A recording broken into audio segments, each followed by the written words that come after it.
Okay, Assalamualaikum warahmatullahi wabarakatuh. Kita sambung kepada jenis talak bain sughra. Itu seterusnya itu adalah khulu' ataupun tebus talak. Di mana khul' ataupun tebus talak lah perceraian berlaku dengan kemahuan dan kehendak isteri, dengan ada tebusan daripada pak isteri kepada suami sebagai ganti kepada suami menceraikan dia. Dan perceraian secara tebus talak ni ataupun khulu' ni diharuskan oleh syarak lah, berdasarkan dalil daripada Al-Quran dan Sunnah. Terdapat di bawah ni, sila baca sendirilah. Okey. Jadi di antara hukum hakam yang berkaitan dengan khulu' ni, dia perceraian secara tebus talak itu kena ada bayaran daripada pihak isteri yang berbentuk harta yang ditetapkan oleh isteri kepada suami. Kan? Dan biasanya disebut dah banyak mana kan.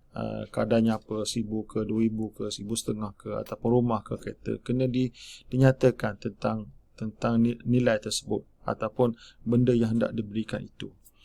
Okey, tu dari segi konsepnya lah. Okey, dan di mana khulu' ni mesti dilakukan boleh disahkan kira berlaku pada isteri yang balik dan berakal lah. Kalau tak balik, tak berakal tu kira tak sah lah. Dia kalau jadi juga dikira macam talak secara raj'i biasalah. Apabila dia suami menceraikan dia dengan secara tebus talak ni, dia jadi cerai secara talak raj'i sahaja. Dan khulu' ini dia boleh berlaku sama ada ketika dalam keadaan suci ataupun pada masa haid. Kerana ini adalah dengan kehendak isteri. Walau dalam haid sekalipun, walaupun panjang tempoh iddah, isteri dia tidak terjejas dengan keadaan tersebut. Isteri tidak terjejas dengan keadaan tersebut kerana dia hendak berpisah pada suami dia. Jadi dia tak kisahlah walaupun diceraikan pada masa haid tersebut, sebab kan nak memenuhi kehendak dia. Okey, jadi ini adalah beberapa hukum yang berkaitan dengan khulu'. Okey, di sini ada ilmu yang berkaitan dengan khulu' dan juga beberapa kes lah yang berkaitan dengan cerai secara tebus talak lah. Kita baca sikit lah. Contohnya dalam kes Kelantan Talik lawan Sapiah tahun 1979, di mana isteri telah menuntut cerai pada suami.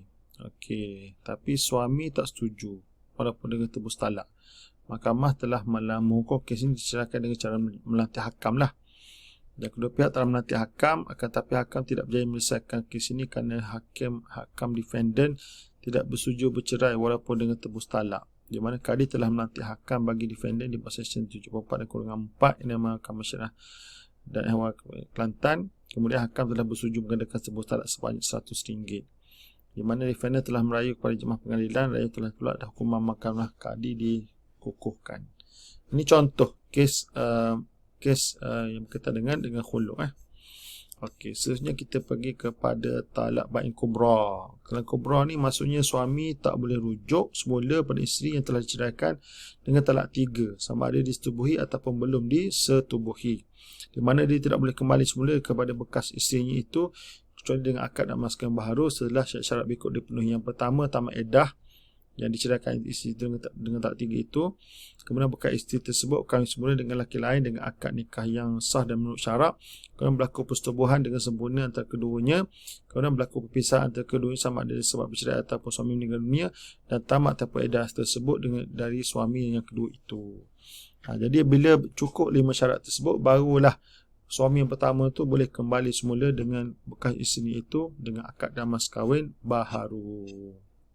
Okey, inilah dalil yang berkaitan dengan cerai yang talak bain kubra itulah. Itu cerai talak 3. Okey, jadi hak suami untuk menceraikan isteri dia memang asalnya sebenarnya telah disebutkan sebelum pada ini bahawa hak menceraikan isteri secara talak adalah milik suami. Dia bukan hak isteri. Sebab talak ni diberikan oleh syarak kepada suami, bukan kepada isteri. Kan? Jadi suami boleh menceraikan isterinya sebanyak 3 kali, sama ada menggunakan 3 talak sekaligus ataupun satu talak saja. Okey, ini merupakan dalil-dalil lah yang menunjukkan bahawa talak ini adalah berada di tangan suami. Okey, adakah isteri berhak kepada talak? Adakah isteri berhak kepada talak? Adakah isteri boleh mentalakkan diri dia? Di sini ada satu perbahasan oleh ahli fiqh yang dinamakan sebagai tafwid at-talak. Maksudnya tafwid talak ni maksudnya penyerahan kuasa talak daripada suami kepada isteri kepada isteri. Inilah dinamakan sebagai tafwid talak. Macam mana boleh suami serahkan kuasa talak tersebut pada isteri? Di mana kita tahu sebelum pada ini talak ni berada di tangan suami. Bagaimana cara nak menyerahkan kuasa talak tersebut pada isteri? Yang pertama, dia ada cara dia. Kerana pelaksanaan kuasa talak isteri ini sah. Dan dia boleh berlaku dengan syarat yang pertama, penyerahan tersebut dibuat secara langsung dan boleh terus dilaksanakan. Maksudnya suami beri suatu kuasa talak tersebut pada isteri. Kemudian suami menyerahkan itu, suami yang mukallaf itu balik dan berakal. Kemudian isteri yang diserahkan talak itu seorang mukallaf itu balik dan berakal. Dan isteri terus mentalakkan dirinya selepas penyerahan kuasa talak tersebut kepada suaminya. Terus digunakan kuasa tersebut. Jadi oleh kerana itu tidak sah tafwid talak secara taklik. Contohnya suami berkata kepada isteri, apabila hari esok maka ceraikan dirimu. Itu tak boleh. Betul juga tidak sah tafwid talak jika suami melakukannya itu dan isteri menerimanya adalah bukan mukallaf seperti gila ataupun kanak-kanak. Dan apabila suami selesai menyerahkan hak talak pada isteri, maka isteri itu adalah mentalakkan dirinya serta-merta. Jika isteri menangguhkan pelaksanaannya dan tempoh yang boleh memutuskan ijab dan kabul, maka perceraian itu tidak sah. Maksudnya bila dia dapat kuasa talak tersebut, dia kena selesaikan on the spot. Menceraikan dirinya secara on the spot. Ini ada dalil yang menunjukkan bahawa wujudnya konsep tafwidul talak ataupun penyerahan kuasa talak kepada isteri. Jadi awak boleh bacalah. Kemudian kita pergi kepada syarat-syarat sah talak. Yang pertama, untuk talak ni kita ada syarat. Yang pertama, kewujudan ikatan perkahwinan sah antara pasangan suami isteri yang berkenaan. Kalau tidak ada perkahwinan, macam mana dia nak talak kan? Contohnya diceraikan perempuan ajnabi yang bukan isteri dia, maka tidak sah talak tersebut. Yang pertama. Yang keduanya, suami sempurna akalnya. Maksudnya kalau kanak-kanak, orang gila, orang tidur, maka tidak sah lah dan tidak jatuh talak tersebut lah. Bagaimana dengan orang yang mabuk? Orang yang mabuk kena makan ubat yang terpaksa digunakan ataupun dipaksa minum sesuatu yang mabukkan dengan ugutan atau dimasukkan sesuatu yang mabukkan perutnya, maka hukumnya sama seperti kanak-kanak. Orang tidur dan lupa disebabkan wujud uzur syar'i dalam semua keadaan tersebut lah. Tapi kalau mabuk tanpa uzur syar'i, maka talak yang dijatuhkannya sama seperti orang berakal sebagai balasan kerana sengaja minum minuman yang memabukkan. Ini kerana orang mabuk sengaja ni dikira sebagai seorang mukallaf dan bertanggungjawab ke atas segala perbuatannya. Ini kedudukan orang mabuk lah. Syarat yang ketiga untuk sahnya talak ni, suami bebas membuat pilihan. Maka tidak jatuh talak bagi orang yang dipaksa melakukan talak. Pertamanya, tidak jatuh talak bagi orang yang dipaksa melakukannya, tapi dengan syarat lah. Seperti pasangan itu dengan hak. Jika sebaliknya tanpa hak, jika suami telah melakukan, contohnya suami memberi mudarat pada isteri dan isteri mengadu pada hakim dan hakim masa suami jatuhkan talak, maka itu dikira sebagai satu hak kan. Kemudian pasangan itu disertai dengan ugutan secara langsung pada suami yang boleh memberi mudarat pada kemudaratan yang serius, contohnya ancaman bunuh, potong anggota tubuh badan, pukulan yang menyakitkan. Bagi orang terhormat dan kedudukan, pukulan sedikit pun dianggap sebagai memberi mudarat kepada diri dia. Orang yang dipaksa itu mampu melaksanakan ugutan tersebut. Jadi inilah syarat-syarat yang dikira sebagai dia pilihan. Tapi kalau dipaksa, ini dikira sebagai ada syarat-syarat yang dikira sebagai paksa ni mengikut 3 syarat inilah. Kalau dipaksa, maka tidak jatuhlah talak tersebut. Dan akhir sekali, suami dipaksa itu tidak melakukan kepada lebih daripada paksa. Contohnya disuruh cerai talak 1, dia talak 3 pula. Yang tu kira melanggar lah.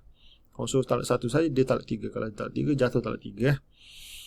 Bagaimana hukum jatuhkan talak dengan tujuan bergurau bermain-main? Jawapannya jatuh. Sebab ini berdasarkan hadis di bawah ni lah. Salasun jidduhunna jiddun wa hazluhunna jiddun an-nikah wa talaq wa raja'ah. 3 perkara yang jika dilakukan secara bersungguh-sungguh akan menjadi benar. Dan jika dilakukan secara gurau juga menjadi benar. Itu nikah, talak dan rujuk. Jadi kalau bergurau sekalipun, talak tetap jatuh. Talak dalam keadaan marah ada 3 keadaan. Pertama, talak dilakukan pada pemulaan sifat marah yang mana fikiran masih waras, dapat menguasai perasaan, perbuatan dan tutur kata serta mengetahui apa yang diungkapkan. Dalam keadaan ini talak dikira jatuh.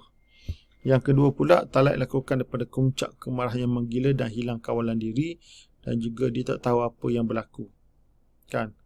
Kemudian apabila dikatakan kepadanya bila kemarahannya reda, dia kata anda telah berkata sekian dan dia mengatakan dia tak ingat. Kemudian dia menafikan ungkapan itu dalam keadaan ini talak tidak jatuh. Tapi kemudian kadang kedua talak yang berlaku antara dua keadaan yang dinyatakan sebelum ini, yang mana suami tidak sampai ke tahap yang gila hilang akalnya, kemarahannya mula luat serta masih menguasai diri, tapi akalnya masih ada, kan, dan tidak hilang sepenuhnya. Namun keadaan ini menyebabkan hilang kalau diri terhadap niat yang diungkapkan, yang mana kalau dalam keadaan biasa dan tenang dia tidak akan bertindak sedemikian. Dan sepas kemarahannya reda, dia merasa sangat menyesal terhadap keterlanjuran tutur katanya itu. Maksud dia sedarlah. Di sini ada khilaf ulama. Jumhur ulama 4 mazhab kata jatuh talak. Tapi sebagian daripada ulama seperti Ibn Taimiyah, Ibn Qayyim, Ibn Abidin daripada mazhab Hanafi kata tak jatuh talak. Ulama moden contemporary yang kata tak jatuh talak seperti Dr. Abdul Zaidan, Jadul Haq, Ali Jadul Haq, Yusuf Qaradawi, Ali Jum'ah, Atiyah Saqar dan Syed Sabit kata tak jatuh talak. Okey, seterusnya hukum talak 3 dengan sekali lafaz. Jawapannya jatuh berapa? Jatuh 3 ke jatuh 1? Jumhur ulama kata jatuh 3. Okey, jatuh 3. Okey. Kemudian di sini ada tak pendapat lain yang kata tidak jatuh 3? Di sini ada khilaf ulama tentang masalah talak dengan sekali lafaz. Pendapat pertama, dia kata jatuh 3 talak dengan sekali lafaz sama ada jatuhkan sebelum atau selepas berlaku persetubuhan. Ini jumhur ulama yang kita sebut tadilah. Hanafi, Maliki, Syafi'i dan Hanbali. Pendapat kedua kata talak 3 dengan sekali lafaz tidak sah. Ini merupakan pendapat Syiah Imamiyah. Pendapat ketiga, jatuh 1 talak saja secara talak raj'i sama ada talak 3 dengan sekali lafaz ataupun 3 kali lafaz dan 1 majlis. Pendapat ini diriwayatkan dalam kalangan sahabat seperti Ali dan Ibn Abbas. Dan ini pendapat sahih bagi beliau lah. Dan ini merupakan pendapat Ibn Taimiyah, Ibn Qayyim, As-Sanai, Syaukani, Albani, dan merupakan pendapat terlemah dalam mazhab Maliki dipegang oleh Al-Ashhab dan Ibn Mughith. Okey, pendapat keempat, jika ditalak 3 dengan sekali lafaz pada isteri sudah disetubuhi, jatuh talak 3. Kalau dijatuhi kepada isteri yang belum disetubuhi, jatuh 1 talak saja. Okey, kalau misal seumumnya kita pakai pendapat mazhab jumhur lah, Hanafi, Maliki, Syafi'i dan Hanbali. Kan? Cuma yang disebut di bawah ni lah. Okey, jatuh talak 3 sekaligus itu jatuh. Talak 3 sama ada talak itu dalam keadaan paksa, main ataupun marah dan mabuk. Tapi kalau diperlih, dia pakai pendapat yang ketiga lah. Yang kata jatuh 1 talak saja. Ini berdasarkan satu keputusan Jabatan Kesatuan Perlis pada kali ke-24 2026 pada 20 hingga 21 Disember tahun 1938 bersamaan dengan tahun 2016. Ini ada punya fatwa dia yang boleh difahami bahawa talak 3 adalah jatuh 1 talak saja. Okey. InsyaAllah kita akan sambung lepas pada ini. Assalamualaikum warahmatullahi wabarakatuh.